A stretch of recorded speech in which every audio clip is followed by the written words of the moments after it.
Selamat pagi Bapak Ibu Saudara sekalian Sobat Messenger. Kita bersyukur pagi hari ini untuk hari yang baru yang sudah Tuhan anugerahkan bagi setiap kita. Kita mengucap syukur untuk kasih setia Tuhan, tak berkesudahan di dalam hidup kita, selalu baru setiap pagi. Kita akan mengawali hari kita dengan mencari Tuhan, mencari wajah-Nya, mencari kehendak-Nya melalui kebenaran firman Tuhan. Mari kita akan bersama berdoa sebelum kita akan membaca dan merenungkan firman Tuhan. Kami mengucap syukur ya Tuhan untuk hari baru yang Tuhan Allah jadikan bagi setiap kami. Tak berkesudahan kasih setiamu, selalu baru setiap pagi. Kami bersyukur untuk hari ini. Tuhan bangunkan kami, Tuhan karuniakan nafas kehidupan bagi setiap kami. Sungguh kami mengucap syukur. Setiap tarikan nafas kami adalah anugerah-Mu bagi kami. Kami ingin mengawali hari ini Tuhan bersama dengan Engkau. Kami tidak dapat menjalani hari ini tanpa tuntunan firman-Mu. Karena itu kami mau merendahkan hati, membaca dan merenungkan firman Tuhan. Ya Allah Roh Kudus, bekerjalah di dalam hati kami.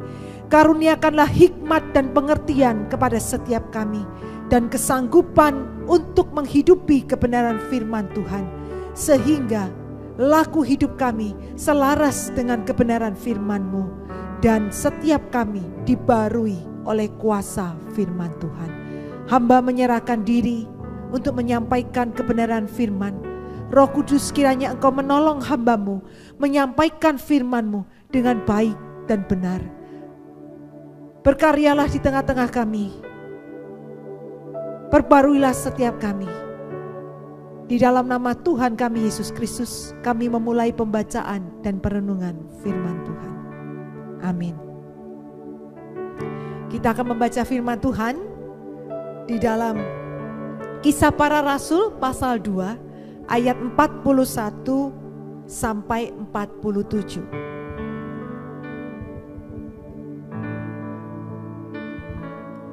Orang-orang yang menerima perkataannya itu memberi diri dibaptis, dan pada hari itu jumlah mereka bertambah kira-kira 3.000 jiwa. Mereka bertekun dalam pengajaran rasul-rasul dan dalam persekutuan, dan mereka selalu berkumpul untuk memecahkan roti dan berdoa. Maka ketakutanlah mereka semua, sedang rasul-rasul itu mengadakan banyak mujizat dan tanda. Dan semua orang yang telah menjadi percaya tetap bersatu, dan segala kepunyaan mereka adalah kepunyaan bersama.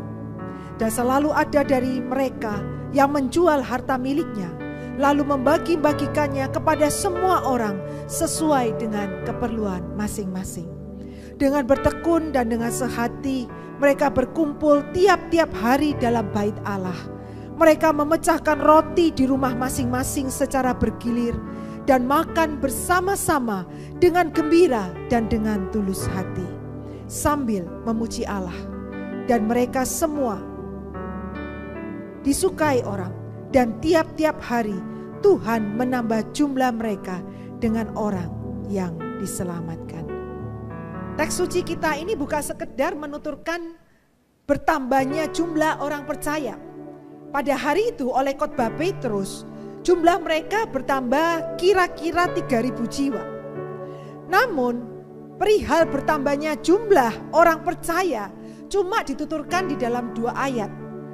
Ayat 41 dan ayat 47, yaitu pembuka dan penutup dari perikop ini. Sementara 5 ayat yang lainnya dari ayat 42 sampai 46 berbicara tentang laku hidup orang percaya pada waktu itu. Laku hidup yang dipimpin oleh Roh Kudus yang telah dikaruniakan kepada mereka ketika mereka menjadi percaya. Memang kedua hal ini berkaitan erat, yaitu antara bertambahnya jumlah orang percaya dengan laku hidup mereka. Dituturkan di dalam ayat 47 bahwa mereka memuji Allah dan disukai semua orang, sehingga tiap-tiap hari Tuhan menambahkan jumlah mereka. Tuturan ini mengajarkan bahwa setelah peristiwa Pentakosta, Tuhan menambahkan jumlah orang percaya melalui laku hidup gereja yang dipimpin oleh Roh Kudus. Ini yang akan kita bahas pada pagi hari ini.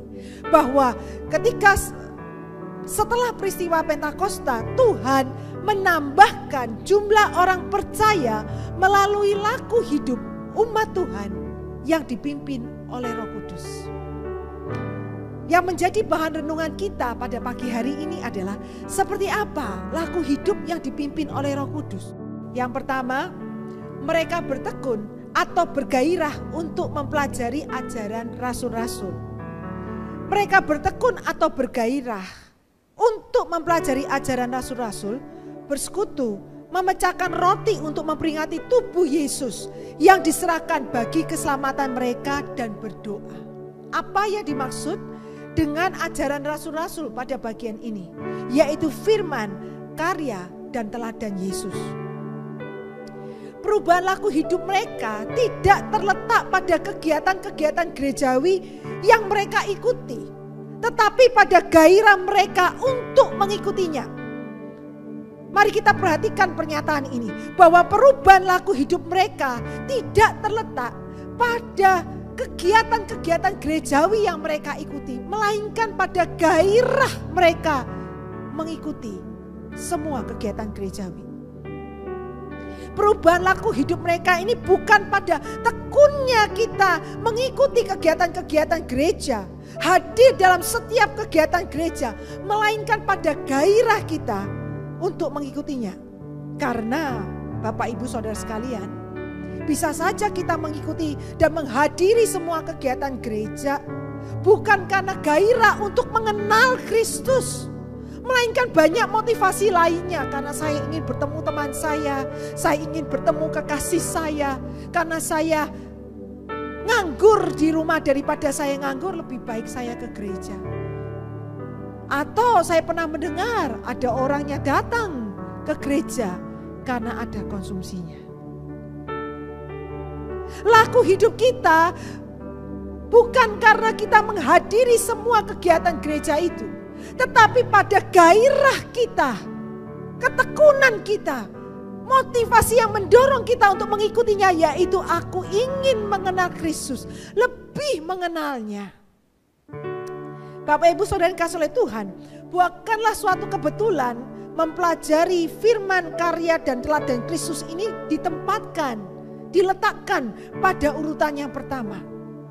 Ada maksud dan tujuan kenapa perihal mempelajari firman, karya, dan teladan Yesus ini ditaruh yang pertama. Mengapa?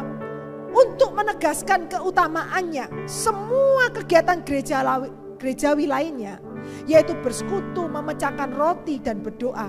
Itu tidak ada artinya tanpa disertai oleh gairah untuk mengenal Kristus.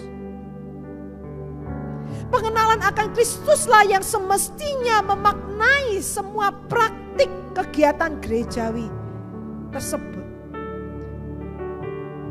Dan di mana kita dapat menemukan Yesus yang otentik di dalam Alkitab. Seperti sabda Tuhan Yesus sendiri di dalam Yohanes pasal 5 ayat 36. Kitab-kitab suci itu memberi kesaksian tentang aku.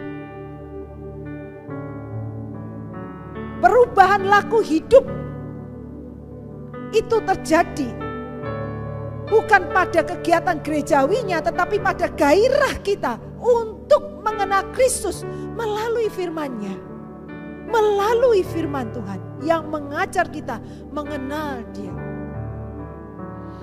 Bertekun atau bergairah untuk makin mengenal Kristus menjadi salah satu tanda hidup kita dipenuhi oleh Roh Kudus. Bukan pada rajinnya kita mengikuti semua kegiatan gerejawi, melainkan pada gairah kita untuk mengenal Kristus lewat semua kegiatan gerejawi tersebut. Yang kedua, orang percaya melakukan perbuatan kasih yang menakjubkan, yaitu menjual harta milik dan membagi-bagikannya kepada semua orang sesuai kebutuhan masing-masing. Mereka bukan sekedar bergairah untuk mempelajari firman, karya dan teladan Yesus, tapi juga menghidupinya. Mereka tidak berhenti pada gairah untuk mempelajarinya, tetapi mereka maju, yaitu mereka mau menghidupinya. Mengikuti teladan kasih dan pelayanan dari para rasul di dalam ayat 43 yang mencerminkan teladan kasih dan pelayanan Yesus sendiri. Mereka belajar untuk mengasihi sesama, melayani sesama dengan apa yang mereka miliki. Dengan kata lain, mereka dengan sukacita dan sukarela membagi apa yang ada pada mereka bagi sesama mereka yang membutuhkan. Bahkan mereka rela menjual harta kepunyaan mereka demi memenuhi kebutuhan sesama. Bapak Ibu Saudara yang dikasihi oleh Tuhan, Bunda Teresa mendapatkan sebuah surat dari warga binaan yang membutuhkan bantuan, dalam hal ini makanan. Menerima surat itu, Bunda Teresa langsung menuju ke tempat penyimpanan beras. Dia mengambil sekarung beras, dia langsung pergi ke rumah orang yang membutuhkan. Begitu beras itu disampaikan, yang menerima adalah seorang ibu yang sudah kurus, kering dan sudah lanjut usia. Begitu menerima sekarung beras, apa yang dilakukan oleh ibu ini? Dia mengambil karung yang lain, dia menuang isinya sebagian, setengah, lalu dia mengikatnya dan dia keluar dari rumah. Apa yang dilakukan oleh ibu yang menerima bantuan ini? Dia memberikan setengah dari yang dia miliki kepada tetangganya yang juga sudah tidak makan beberapa hari, tidak punya beras. Ibu tua ini, kalau kita pikir dia juga sangat membutuhkan, sekarung beras itu bisa untuk menyambung hidupnya lebih lama lagi. Tetapi dia tidak berpaku pada dirinya, tapi dia juga mengingat orang lain yang membutuhkan yang sama dengan dia. Dia rela berbagi. Seorang yang dipenuhi oleh Roh Kudus, dia akan melakukan satu perbuatan kasih, yaitu dia mampu membagikan apa yang menjadi miliknya kepada orang yang membutuhkan sesamanya.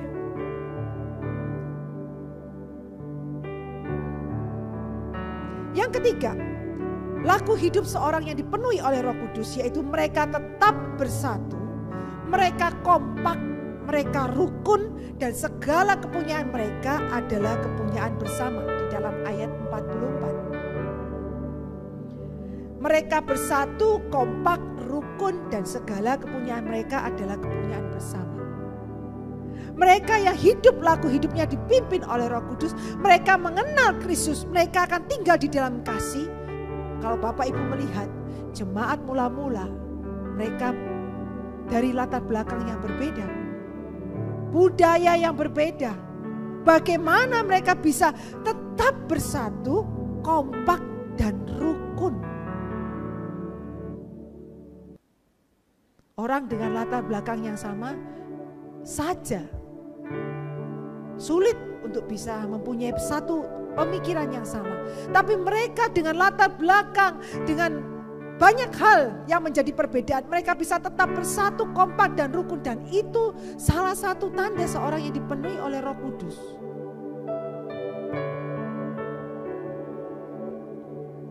Arti pernyataan segala kepunyaan mereka adalah kepunyaan bersama dalam bagian ini bukanlah tidak ada lagi kepemilikan atas harta benda. Namun mereka tidak lagi memandangnya sebagai kepemilikannya eksklusif. Ini milikku dan hanya aku yang bisa menikmatinya. Tetapi sebaliknya justru mereka memandang apa yang menjadi milik mereka ini berfungsi sosial, sarana berkat ilahi bagi sesama. Karena itu setiap saat jika diperlukan, harta benda ini dapat digunakan untuk kepentingan bersama, bahkan rela dilepaskan untuk memenuhi kebutuhan sesama. Kesatuan jemaat perdana nyata dari salah satu pelayanan berbagi berkat dengan sesama. Kepemilikan atas harta benda yang tadinya bersifat eksklusif untuk kepentingan sendiri, sekarang bersifat sosial untuk kepentingan bersama. Rasa memiliki berubah menjadi rasa dititipi. Inilah seorang yang dipenuhi oleh Roh Kudus. Rasa memiliki berubah menjadi rasa dititipi. Kelebihan banyak atau sedikit dipandang sebagai sebuah kesempatan untuk berbagi dengan sesama yang kekurangan. Semangat memiliki untuk kepentingan diri berubah menjadi sarana berkat ilahi bagi mereka yang membutuhkan. Inilah salah satu tanda seorang hidupnya dipenuhi oleh Roh Kudus. Saya pernah diminta tolong untuk menyampaikan sebuah berkat bagi seorang ibu yang saya kenal yang tinggal di luar kota. Sangat sederhana, bahkan dalam pengenalan kami bergaul cukup lama, sangat membutuhkan, sangat susah. Untuk makan aja sulit, bekerja banting tulang sedemikian rupa. Satu kali saya mendapat kesempatan untuk menyampaikan sebuah berkat Tuhan untuknya di dalam sebuah amplop, ya. Karena amplopnya itu terbuka dan orang itu menyerahkan kepada saya secara spontan pada waktu itu sejumlah 2 juta rupiah. Ketika saya sampai ke rumahnya, mengantarkannya, berbincang sejenak dan menyampaikan maksud hati saya, yaitu menyerahkan sebuah amplop persembahan kasih untuknya. Apa yang dilakukan oleh ibu tua ini yang sangat sederhana, dia bersujud menempelkan dahinya itu sampai ke tanah. Dia menaruh amplop itu di kepalanya, dia bersyukur kepada Tuhan, dia menangis dan mengucap syukur untuk berkat itu. Di dalam doanya begitu dia terima, saya sampai kaget karena ketika saya menyerahkan dia duduk. Ketika dia menerima itu dia sampai sujud tersungkur, saya sampai juga ikut juga bersujud di bawah karena posisinya seolah-olah kayak menyembah. Tapi dia berdoa, ya Tuhan Yesus, terima kasih untuk berkat-Mu. Tuhan pelihara hidup saya. Dia menangis di situ dan bersyukur untuk berkat Tuhan. Setelah itu saya berpamitan pulang.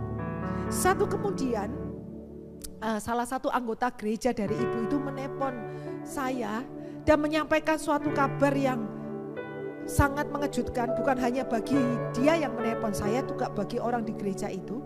Dia berkata demikian, aduh kami itu kaget loh. Tante itu, ibu itu memberikan persembahan diakonia sebesar 1 juta rupiah. Ibu ini anggota diakonia bertahun-tahun. Ketika dia menerima berkat begitu banyak, dia ingat kepada orang lain yang juga membutuhkan. Pada satu kesempatan saya bertemu dengan dia. Saya sempat menanyakan hal itu. Oh tante, Bu, sempat saya mendengar kabar ibu memberikan sebagian persembahan kepada departemen diakonia. Bukankah ibu juga membutuhkan? Tante juga butuh. Apa jawabnya? Berkat Tuhan untuk saya gunakan secukupnya. Saya diberkati lewat diakonia. Maka ketika saya menerima berkat, saya juga harus mengingat saudara-saudara saya yang lainnya yang juga membutuhkan. Mendengar perkataannya, hati saya memuji Allah. Saya berjumpa dengan seorang murid Kristus yang laku hidupnya dipenuhi oleh Roh Kudus, yang tidak lagi memandang segala miliknya adalah milik kepunyaannya sendiri, tetapi rasa memiliki berubah menjadi rasa dititipi, sehingga dia mampu berbagi bahkan di dalam keadaannya yang juga tidak berkelebihan. Apa yang diterimanya bisa menyambung hidupnya lebih lama. Tapi dia memilih menggunakan secukupnya dan mengingat saudara yang lain yang juga membutuhkan. Bapak Ibu Saudara yang dikasihi oleh Tuhan, laku hidup seorang yang dipenuhi oleh Roh Kudus, dia bertekun, bergairah untuk mempelajari firman, karya dan teladan Yesus.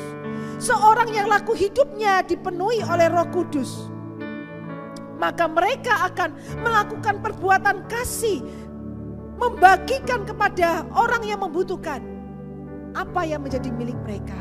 Seorang yang laku hidupnya dipenuhi oleh Roh Kudus, mereka akan tetap bersatu, kompak, rukun, dan segala kepunyaan mereka adalah kepunyaan bersama. Dan apa yang dicatat oleh firman Tuhan, dengan demikian mereka disukai semua orang. Yesus disukai semua orang. Di antara mereka ada yang menyerahkan diri kepadanya. Maka jumlah orang percaya bertambah, gereja maju karena laku hidup umat yang dipimpin oleh Roh Kudus. Satu catatan sejarah yang sangat memberkati kita, gereja Tuhan, di masa kini. Bahwa melalui laku hidup anak-anak Tuhan yang dipenuhi oleh Roh Kudus, menarik banyak orang datang, menambah jumlah bilangan orang percaya. Karena mereka bersedia dipimpin oleh Roh Kudus. Laku hidup yang diubahkan. Mereka bergairah menekuni ajaran rasul-rasul. Mereka bertekun bergairah mempelajari firman, karya, dan teladan Yesus. Rasa memiliki berubah menjadi rasa dititipi. Apa yang Tuhan berkatkan bukan untuk kepentinganku, tetapi bagi sesamaku yang membutuhkan. Dan laku hidup yang dipenuhi oleh Roh Kudus ini membuat Yesus disukai semua orang. Mereka disukai semua orang.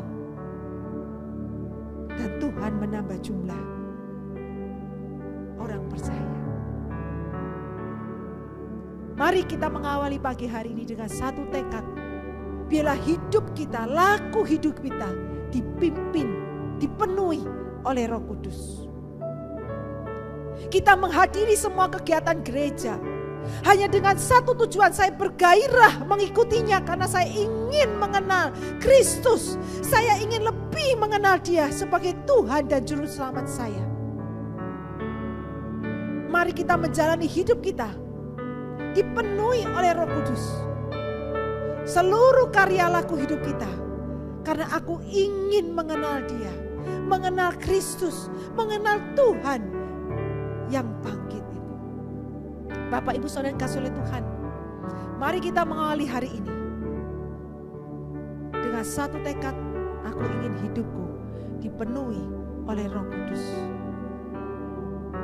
Seluruh yang kita karyakan, perkatakan dan pikirkan selaras dengan kehendak Tuhan. Kita menggumuli, kita belajar firman Tuhan, baik di dalam saat teduh kita maupun ketika kita menghadiri semua kegiatan gereja. Karena aku ingin mengenal Kristus. Dan segala yang aku punya, ini adalah pemberian, anugerah dan titipan dari Tuhan. Dengan sukacita dan sukarela, kita akan membaginya, memberikan kepada mereka yang membutuhkan. Kita tetap bersatu, kompak, rukun. Sehingga Yesus disukai semua orang. Murid-murid pun disukai semua orang. Mari kita hidup berlaku dipenuhi oleh Roh Kudus Tuhan. Amin. Mari kita berdoa.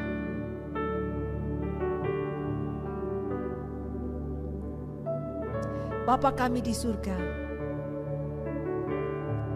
kami mengucap syukur pagi hari ini untuk kebenaran firman Tuhan. Kami belajar dari jemaat yang mula-mula, laku hidup yang dipenuhi oleh Roh Kudus Tuhan.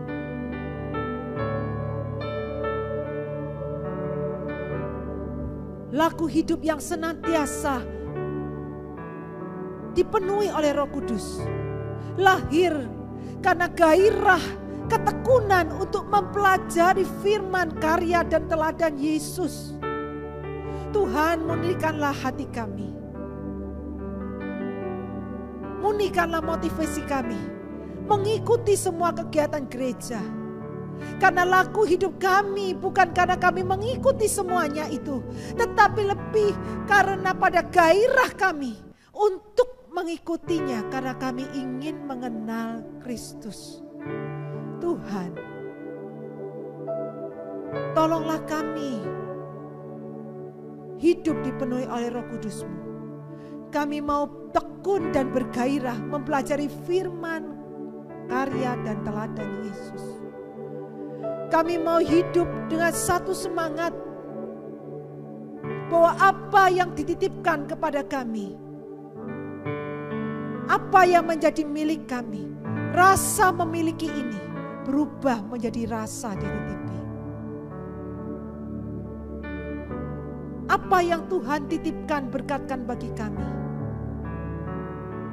bukan untuk kepentingan diri kami sendiri, tapi kami dengan rela dan sukacita membagi bagi mereka yang membutuhkan, yang kekurangan.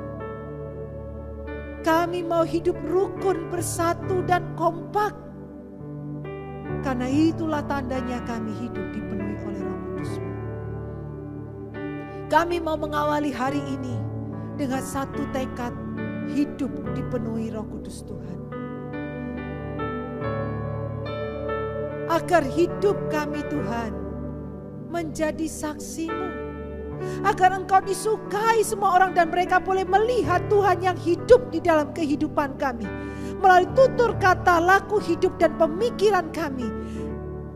Orang-orang di sekitar kami boleh melihat Tuhan yang hidup.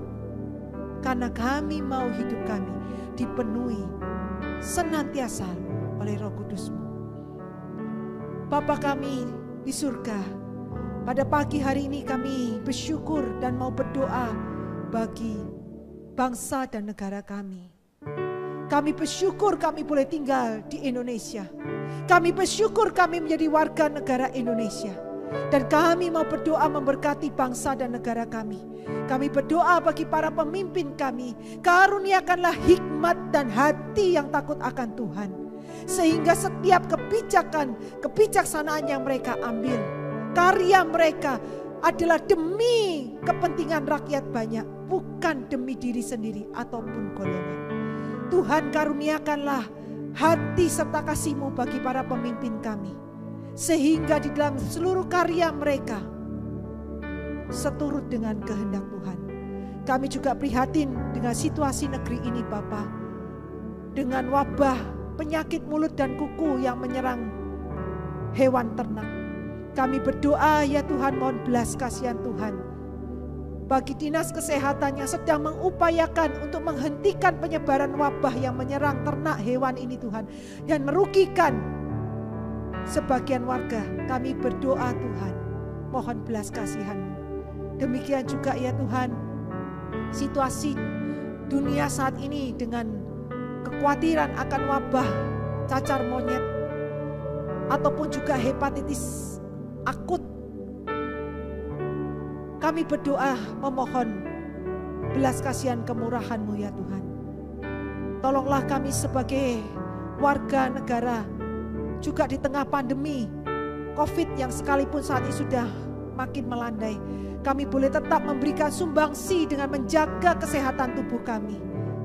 Bukan hanya untuk diri kami, tapi juga demi sesama kami. Kami boleh mendukung pelaksanaan vaksinasi booster. Tolonglah kami untuk dengan aktif menyediakan diri kami untuk menerima vaksin jika kondisi kami memenuhi syarat. Sebagai bentuk tanggung jawab kami untuk menciptakan sebuah kekebalan komunitas. Tuhan, tolonglah kami menjadi warga negara, bagian dari negara ini Tuhan. Kami boleh menjadi saksi Tuhan, berlaku benar, berlaku adil di tengah-tengah negeri ini. Sebagai tanggung jawab dan panggilan kami sebagai warga negara Indonesia. Bapa, kami juga berdoa bagi saudara-saudara kami yang sedang dalam keadaan sakit dan lemah tubuh, baik karena sakit penyakit maupun karena usia yang lanjut. Tuhan, kami berempati, kami membawa mereka di hadapan-Mu. Kami memohonkan belas kasihan dan jamahan-Mu ya Bapa, di dalam nama Yesus Tuhan. Jamalah mereka, sembuhkanlah. Bagi mereka yang lanjut usia di dalam kelemahan, Tuhan karuniakanlah kekuatan kasih karunia-Mu yang berlimpah-limpah bagi saudara-saudara kami ini menanggung kemunduran fisik yang dialami karena usia lanjut. Kami berdoa Bapa bagi saudara-saudara yang merawat, keluarga yang mendampingi, supaya melalui pelayanan kasih mereka, sentuhan kasih mereka, saudara kami yang sedang sakit dan lemah tubuh ini merasakan kehadiran Tuhan. Melalui tutur kata mereka boleh merasakan Tuhan yang menyapa hidup mereka. Jamahlah dan sembuhkanlah. Kami berdoa bagi gereja Tuhan, kiranya kehadiran gereja-Mu menjadi garam dan terang. Kesaksian hidup anak-anak Tuhan di tengah-tengah masyarakat memberikan dampak dan dirasakan. Dan itulah panggilan kami menggereja. Tuhan, tolonglah setiap umat-Mu di tengah-tengah pergumulan, di tengah-tengah situasi pandemi saat ini Tuhan, yang menghantam seluruh segi kehidupan kami manusia. Kehidupan ekonomi, kesehatan, rumah tangga, relasi mengalami banyak goncangan. Kami berdoa Tuhan, ujian iman ini supaya kami boleh tetap kuat di dalam Tuhan, tetap kokoh di dalam Engkau ya Bapa. Tuhan, tolonglah, berkaryalah di dalam kehidupan rumah tangga demi rumah tangga. Relasi yang retak Tuhan pulihkanlah. Karuniakanlah kasih-Mu di hati kami. Karena dengan kasih, relasi yang retak pun akan pulih. Tuhan, berkatilah usaha pekerjaan umat-Mu yang berjuang, bergelut di bawah terik matahari ini, tengah himpitan ekonomi yang makin sulit. Tolonglah kami bekerja dengan jujur, dengan benar, sesuai dengan iman kami kepada Kristus. Kami berlaku benar dan adil. Terima kasih Bapa di surga. Kami membawa seluruh syafaat kami kepadamu. Di dalam nama Tuhan kami Yesus Kristus yang telah mengajar kami berdoa. Bapa kami yang di surga, dikuduskanlah nama-Mu, datanglah kerajaan-Mu, jadilah kehendak-Mu di bumi seperti di surga. Berikanlah kami pada hari ini makanan kami yang secukupnya, dan ampunilah kami akan kesalahan kami, seperti kami juga mengampuni orang yang bersalah kepada kami. Dan janganlah membawa kami ke dalam pencobaan, tetapi lepaskanlah kami daripada yang jahat. Karena Engkau-lah yang mempunyai kerajaan dan kuasa dan kemuliaan sampai selama-lamanya. Amin.